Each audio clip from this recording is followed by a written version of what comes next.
Mr. Summers called his own name and then stepped forward precisely and selected a slip from the box.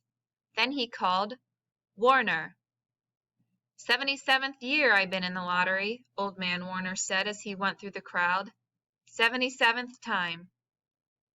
"Watson." The tall boy came awkwardly through the crowd. Someone said, "Don't be nervous, Jack." And Mr. Summers said, "Take your time, son." "Zanini." After that there was a long pause, a breathless pause, until Mr. Summers, holding his slip of paper in the air, said, "All right, fellows." For a minute no one moved, and then all the slips of paper were opened.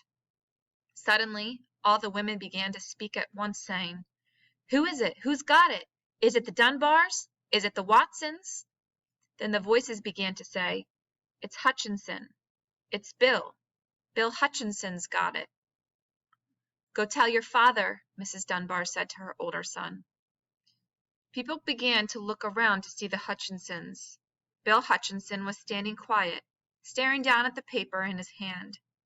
Suddenly Tessie Hutchinson shouted to Mr. Summers, "You didn't give him enough time to take any paper he wanted. I saw you. It wasn't fair." "Be a good sport, Tessie," Mrs. Delacroix called, and Mrs. Graves said, "All of us took the same chance." "Shut up, Tessie," Bill Hutchinson said. "Well, everyone," Mr. Summers said, "that was done pretty fast, and now we've got to be hurrying a little more to get done in time." He consulted his next list.